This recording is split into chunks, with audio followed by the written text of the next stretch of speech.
souhaiter la bienvenue au FNI et vous remercier de m'avoir accordé cette interview pour vous présenter justement le FNI. Le FNI, dans son appellation FNI, est relativement récente. Mais l'histoire du FNI, elle remonte. Elle remonte aux années 63, à l'année 63. Donc le FNI a été créé sous l'appellation CAD en 63, le 7 mai 63 exactement. Donc c'était la Caisse algérienne de développement. Et c'était une institution qui était dédiée au développement national, c'est-à-dire à ce qu'on donne généralement aux banques de développement comme mission. Un BAD, par la suite, ça a été transformé en BAD, c'est-à-dire la Banque algérienne de développement. Par la suite, il y a eu une autre transformation, c'est BAD FNI. Et en 2009, ça a pris définitivement l'appellation de FNI, Fonds national d'investissement. Les missions du FNI n'ont jamais changé, c'est-à-dire accompagner les investissements structurants et qui ont un impact sur le développement économique et social. Voici grosso modo ce que c'est que le FNI.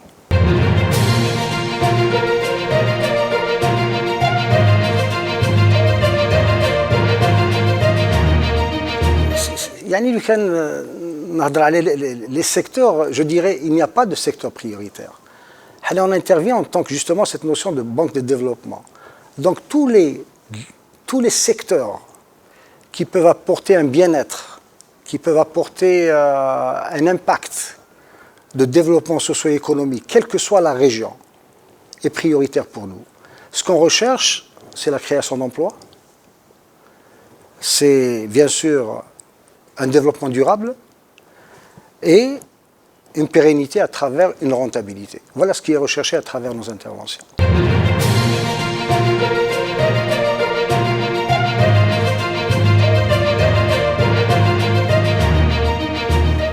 Aujourd'hui, je le disais tout à l'heure, la majorité des investissements du FNI sont encore en phase d'investissement. Ils ne sont pas en pleine maturité, je dirais, d'exploitation. Mais aujourd'hui, si on évalue un petit peu quel est l'impact des investissements sur l'environnement économique et social, moi je dirais qu'il est très positif. Pourquoi? Parce qu'on investit de manière, je dirais, très répartie sur l'ensemble du territoire national. C'est-à-dire qu'on retrouve le FNI un petit peu partout. On ne privilégie pas une région. Ça veut dire que le développement régional nous intéresse. On essaie de mettre en avant la création d'emplois, c'est le cas, et on essaie surtout de suivre les orientations des pouvoirs publics. C'est-à-dire là où les pouvoirs publics marquent de l'intérêt pour un secteur, le FNI y va. Mais avant d'aller plus loin que ça, je voudrais vous parler des missions et des métiers du FNI. Le métier du FNI, ce n'est pas uniquement l'investissement. Le FNI, il fait deux autres métiers qui ne sont peut-être pas visibles pour le commun des... Mais on fait quand même deux métiers qui sont très très importants. On gère pour le compte du Trésor tous les financements qui sont accordés aux EPE, aux entreprises publiques économiques. Tous ces financements-là transitent par le FNI. Et on est comptable assignataire de l'État dans la gestion du financement des équipements publics. C'est-à-dire quand on réalise, je dirais, l'autoroute, la gestion financière transite par le FNI. Quand on réalise un barrage, la gestion financière transite par le FNI. Donc, si on examine de manière précise ce que fait le FNI aujourd'hui, on retrouve trois secteurs. Donc la gestion des prêts trésors, des crédits trésors, la gestion de l'équipement public et tous les financements que fait le FNI à travers ses ressources propres. Voici un petit peu le FNI.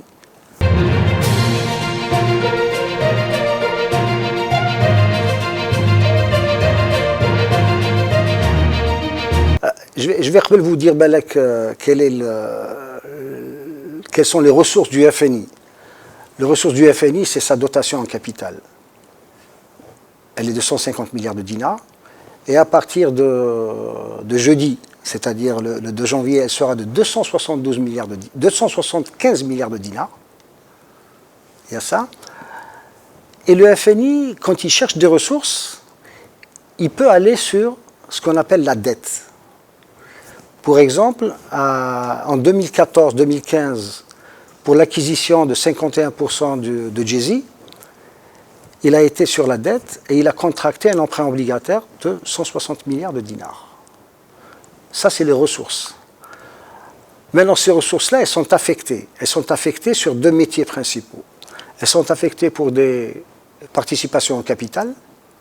Et elles sont affectées aussi pour des crédits, pour l'octroi de crédits à long terme.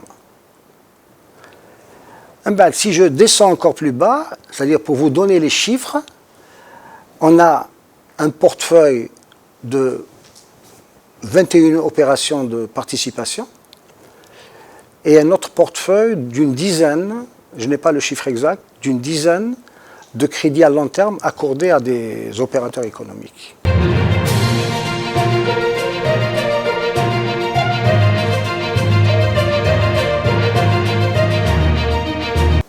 Alors, je peux déjà vous parler de Jay-Z en tant qu'acteur dans tout ce qui est nouvelles technologies.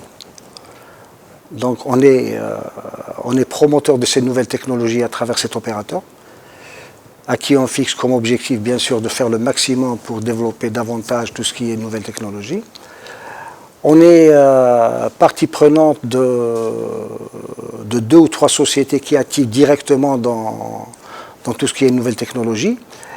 Et on gère aussi les fonds d'investissement de wilaya, j'en ai pas parlé tout à l'heure, qui sont en nombre de 58, c'est-à-dire pour chaque wilaya, il y a un fonds d'investissement qui est dédié à toutes les entreprises et tous les investissements, je dirais, de wilaya, dans lequel aussi on privilégie toutes les opérations, start-up ou en développement, et qui s'intéressent aux nouvelles technologies.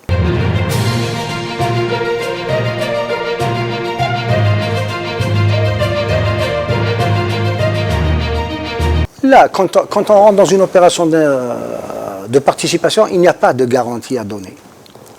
On joue et on court le même risque que le promoteur du projet. Donc à ce niveau-là, il n'y a pas de garantie. Maintenant, quand on rentre sur un crédit classique, un crédit d'investissement, c'est vrai qu'on l'encadre par des garanties au même titre qu'une banque commerciale.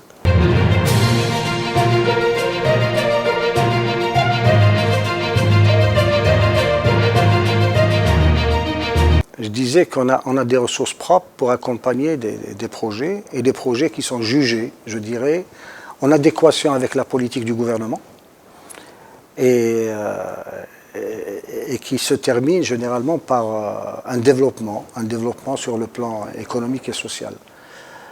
Ce qui est attendu, c'est déjà, avant de, je dirais, de vous parler de ce qui est attendu, je vous dirais, c'est des projets, les projets que vous avez cités, qui adhèrent complètement à la politique de l'État. Ça, c'est la première chose.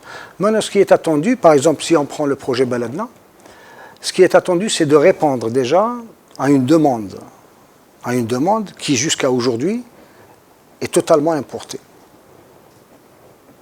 La deuxième chose, c'est de mettre en valeur des terres au niveau du sud.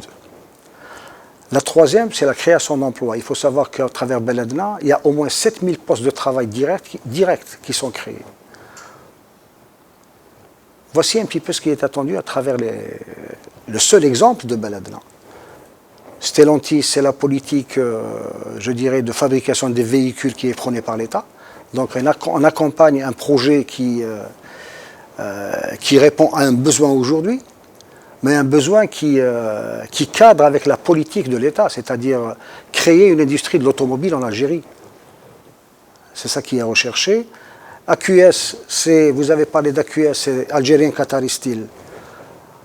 C'est mettre en valeur des ressources naturelles, bien sûr, et aussi fabriquer des produits sidérurgiques qui sont soit consommés localement, soit exportés aujourd'hui. Oui, nous, j'avais dit tout à l'heure qu'on ira sur tous les projets qui présentent un intérêt économique et social. Tous les projets qui présentent un intérêt, qui créent de l'emploi, qui désenclavent des régions, qui apportent une valeur ajoutée, je dirais, à l'environnement, on ira dessus. C'est pour ça que tout à l'heure au début, je vous avais dit, il n'y a pas de secteur réellement privilégié. On intervient sur tous les secteurs d'activité.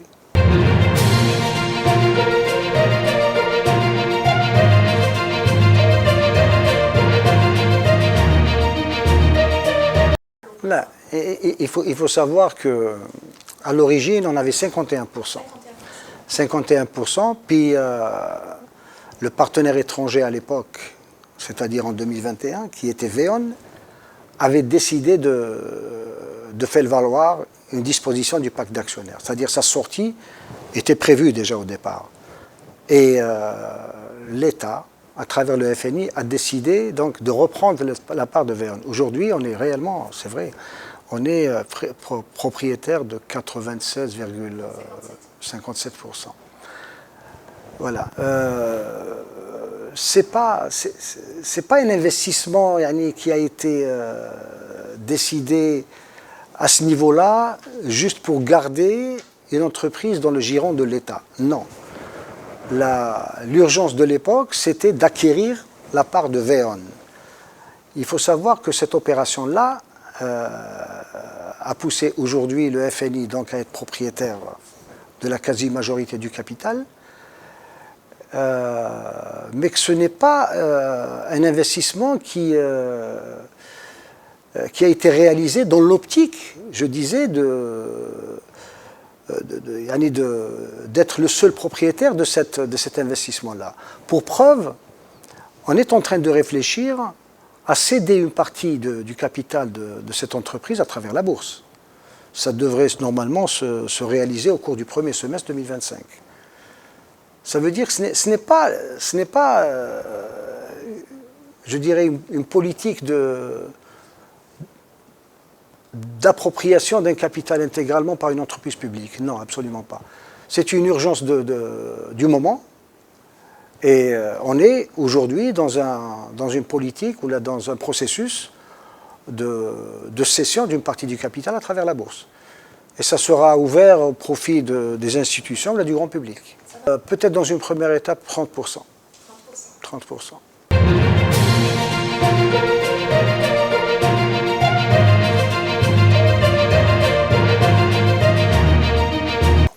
On essaie de communiquer déjà à travers les participations qu'on a, c'est-à-dire présenter une carte de visite d'un investisseur institutionnel qui aide vraiment les investissements à se réaliser, à accompagner l'investisseur, notamment quand il est étranger, à maîtriser l'environnement algérien.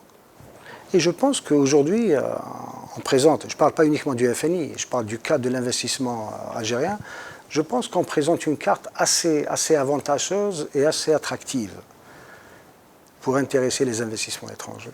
On s'adapte, c'est vrai qu'on essaie un petit peu à chaque fois d'adapter l'organisation aux nouvelles exigences un petit peu mais sinon, il n'y a pas de grands changements qui ont affecté. On a des statuts assez... moi, je dirais qu'on était... Les gens qui ont fait les statuts en 63 étaient assez visionnaires. Ils ont mis des statuts qui embrassent de manière très large toute la vie économique d'une entreprise et tout ce qu'elle peut faire pour accompagner un investissement.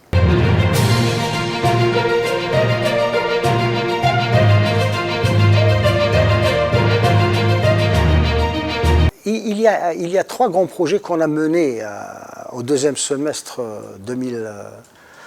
2023-2024.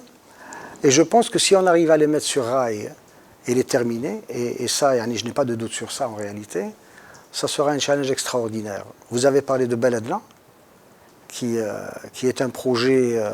il faut savoir que Beledna, c'est un coût d'investissement de 3,5 milliards de dollars, qui s'étale sur une superficie de 117 000 hectares. Donc c'est vraiment grandiose. Le deuxième projet qu'on mènera et on mettra tous les moyens qu'il faut pour le mener dans les meilleures conditions possibles, c'est la réalisation, toujours avec nos amis qataris, c'est la réalisation d'un hôpital de 300 lits à Sidi Abdallah. Et le troisième, c'est un projet avec des Italiens qui se localise à Timimoun, qui va exploiter 36 000 hectares pour faire du blé. Et en même temps, on termine le processus avec l'installation de 3 unités de fabrication de pâtes, de couscous et de pâtes alimentaires et de couscous. Voilà.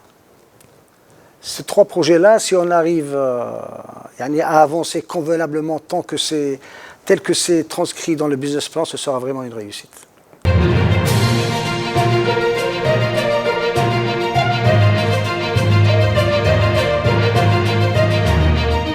Je pense que le FNI demeurera et demeurera cet acteur-là pour accompagner les investissements.